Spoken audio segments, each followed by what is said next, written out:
शराबबंदी वाले राज्य बिहार के विधानसभा परिसर में शराब मिलने की बोतलें मिलने पर राजनीतिक हंगामा अब शुरू हो चुका है। इसके बाद सूबे के मुखिया नीतीश कुमार सख्त हो चुके हैं और आदेश जारी कर दिए। उन्होंने विधानसभा में कहा है कि इस चीज को बर्दाश्त नहीं किया जा सकता है। हम मुख्य सचिव और डीजीपी को इस पर कार्रवाई करने के लिए कहेंगे। अगर यहाँ शराब की बोतलें आई हैं तो इसका मतलब कोई गड़बड़ कर रहा है और उसको छोड़ना नहीं चाहिए। नीतीश कुमार ने विपक्ष पर निशाना साधते हुए कहा कि शराब को लेकर सोशल मीडिया पर कुछ डालेंगे तो हम पढ़ेंगे नहीं क्या?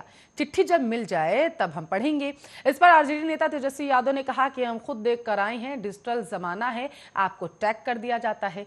तेजस्वी यादव ने विधानसभा परिसर में मिली शराब की बोतलों को ट्वीट कर कहा, अद्भुत, बिहार विधानसभा परिसर के अंदर शराब की बोतलें बरामद की गई। अभी शीतकालीन सत्र चल रहा है। सीएम के चैम्बर से मात्र चंद कदम की दूरी पर विभिन्न ब्रांड की शराब की बोतलें मिली हैं। कड़ी सुरक्षा के बीच चालू सत्र में ही विधानसभा में शराब मिल रही है। शीर्ष बिहार की आप बस कल्पना कीजिए, ये शर्मनाक है। इसके बाद आपको बताते चले, तेजस्वी उस जगह पर गए जहां शराब की बोतलें मिली थी। उन्होंने कहा कि विधानसभा परिसर में शराब ही शराब है, यह अति है। मुख्यमंत्री साहब, गृह मंत्री नीतीश जी को अब एक सेकंड भी सत्ता में रहने का नैतिक अधिकार नहीं। मुख्यमंत्री कल इसी परिसर में एनडीए के विधायकों को संकल्प दिला रहे थे। जो विधायक उनसे शराबबंदी की विफलता पर सवाल कर रहे थे, उन्हें वो डांट रहे थे। वहीं आपको बताते चले, बिहार पूर्व मुख्यमंत्री और आरजेडी नेता राबड़ी देवी हाथ में पोस्टर लेकर विरोध जताती हुई दिखाई दी। पोस्टर में शराब की बोतलें और जहरीली शराब पीने से हुई मौत के बाद बिलखते परिजनों को साफ देखा जा सकता है।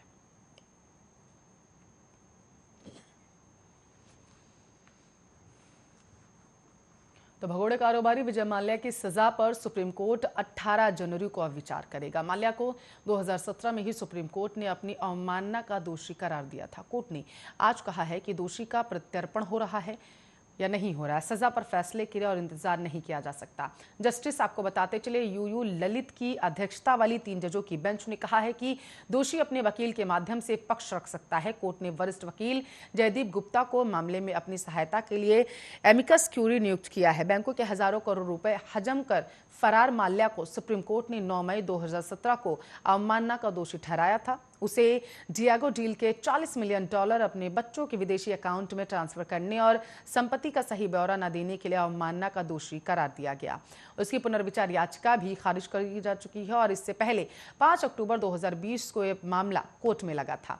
उस दिन जजों ने इस बात पर हैरानी जताई थी कि यूके की अदालत में प्रत्यर्पण की कानूनी लड़ाई हार जाने के बाद भी विजय माल्या अब तक वहां कैसे जमा है। तब केंद्र के वकील ने कोर्ट को बताया था कि भारत सरकार की तरफ से प्रत्यर्पण की सारी कानूनी प्रक्रिया पूरी कर लेने के बाद अब यूके में कोई गुप्त कानूनी प्रक्रिया शुरू कर दी गई। भारत सरकार को इसमें पक्ष नहीं बनाया गया है, इसलिए ये नहीं पता है कि इसमें कितना और समय लग सकता है। केंद्र के वकील ने आज भी यही बात कही।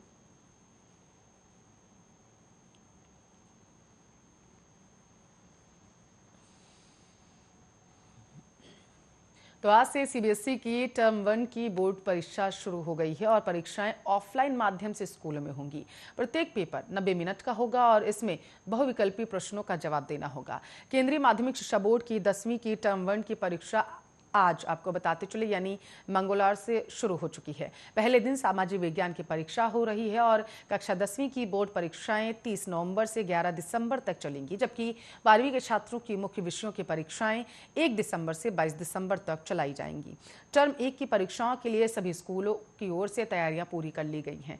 छात्रों की स्कूली पढ़ाई का कम से कम नुकसान हो, इसके लिए सभी विषयों को 2 भागों में बांट दिया गया। इसमें मेजर विषयों की परीक्षा तय डेट शीट के आधार पर संबंधित स्कूलों में तय होगी। माइनर विषयों के लिए सीबीएसई ऐसे स्कूलों का एक समूह बनाएगा जहां ये विषय पढ़ाए जाते हैं और इसके आधार पर ही डेट शीट जारी होगी। बोर्ड एक दिन में 2 माइनर विषयों की परीक्षा ले सकता है। कोरोना महामारी और नए शिक्षा नीति के बाद आपको बताते चले, सीबीएसई ने परीक्षा और मूल्यांकन प्रक्रिया में बदलाव किया, जिसके तहत बोर्ड परीक्षाओं को 2 भागों में करने का निर्णय लिया गया, जिसमें 50-50% पाठ्यक्रम से सवाल पूछे जाएंगे। बोर्ड की ओर से जारी गाइडलाइन के तहत ही बोर्ड परीक्षाएं कराई जाएंगी। संगठन की ओर से बोर्ड परीक्षाओं के लिए सभी तैयारियां पूरी कर ली गई। छात्रों को परीक्षा केंद्र में मास्क लगाना अनिवार्य होगा। सभी परीक्षा केंद्रों में थर्मल स्क्रीनिंग और सैनिटाइजर की व्यवस्था भी की गई है।